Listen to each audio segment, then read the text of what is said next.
Alright, I'm here with Christian Druery today, who is a New Zealand luthier. Hey there. Hi there. Yeah, just to say we're here in Auckland and Albany. We're just showcasing 3 of my models here that have been put in store today. So just quickly run through what I do, what my aesthetic is, and we've got here the Rōreka, which means sweet singing. We've got a kahakatea top, which is essentially a New Zealand spruce, with real kauri leaves and real power shells inlay. We've got a recycled fretboard, which is called Paruru, which is like a New Zealand teak. The same with the fretboard and the bridge.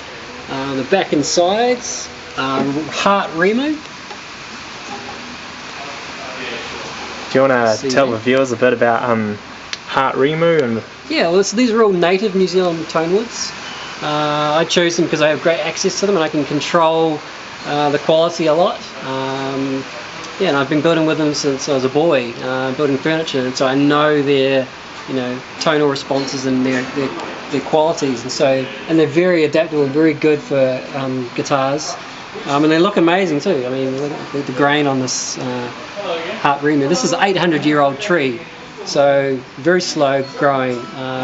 This is a kauri neck, recycled kauri neck. It used to be a floorboard. And the tree this came from could be anywhere from 1500 years old.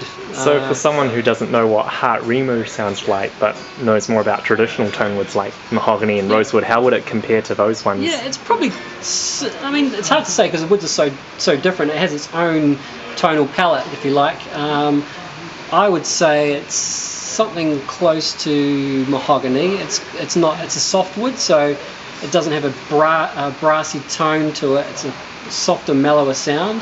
But in combination with the kahakatea top, which is a really good spruce top, it has a very treble-based tone, very focused, very articulate, nice, real good clarity.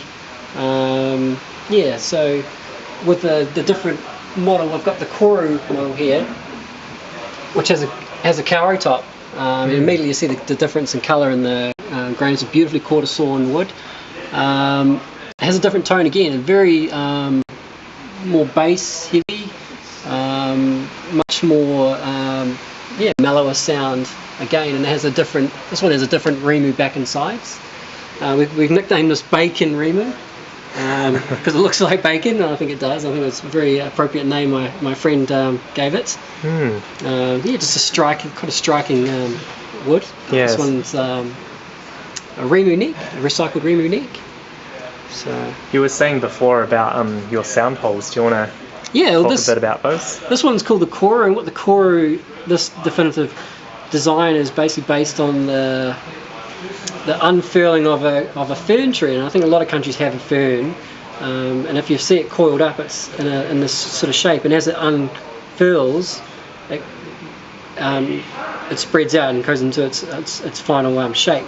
So this is very important design in Maori culture, and they use it a lot in their artwork, and it's a very powerful shape, and it has meaning, like new growth and new beginnings is what it's about. And so I translated that to a design in the guitar, and it really flows, I think, with the bridge, with the fretboard and the shape of the guitar. Does the size of the sound hole, like I noticed some of your guitars, like this one down here, it's got a different kind of sound hole. Does the size of the sound hole sort of affect the volume of the guitar, or? No, I wouldn't. I don't think so. Like this, as you say, it has been it's been cut off, but you play this guitar, and it is a loud guitar. So the sound hole doesn't really, to my mind, make any difference. I think in tandem with a sound port, it makes up for what area is not cut out on the top.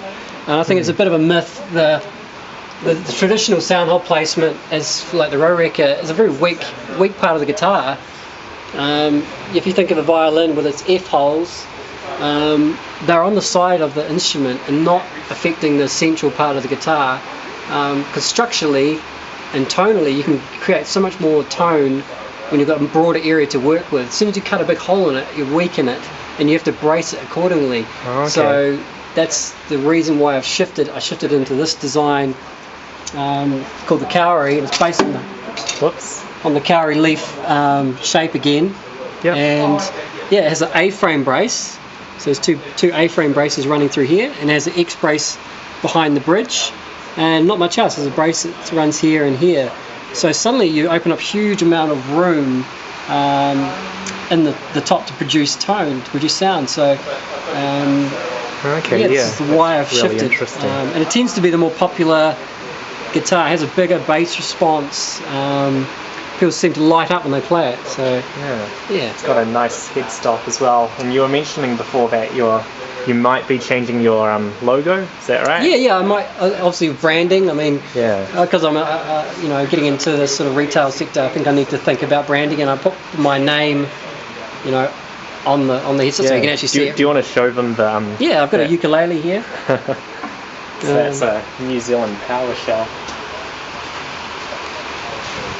We've got a ukulele here with my name, Druery.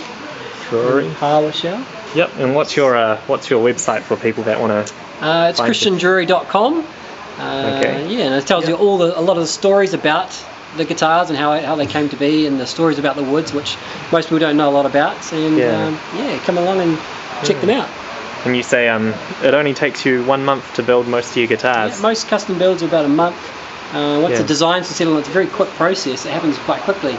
The heavier the inlays, the more work, obviously. So these guitars are very quick because they are stripped down versions of what I do for customers. They're actually very quick to build, and I build these in bunches quickly. But they still have the great tone that you'll find on a custom guitar. So what's this one here?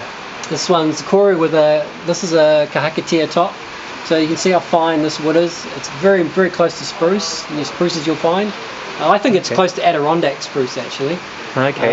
You can see there's actually a softened armrest there as well. Yep. You can pick that up, but and it's just something I integrate into the guitar that you get on a high-end build. So why not introduce it into these production models? So you get all these features: sound port, armrest. They're all high-end features that you're getting in a production guitar. So a lot of features for your dollar. I mean, this is going to retail for $2,795. So that's New Zealand dollars. So it's pretty good good deal. Price. Good deal.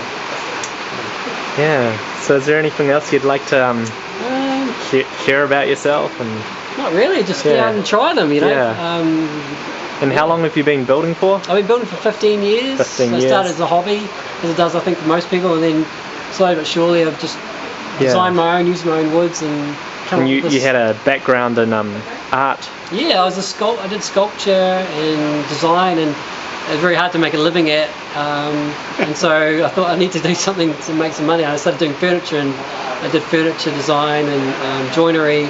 And so then I brought my art background to my joinery background and started building guitars. So they're not the normal looking things, but I can assure you they sound fantastic. So All right. Well, thanks very much, Christian. Thank you.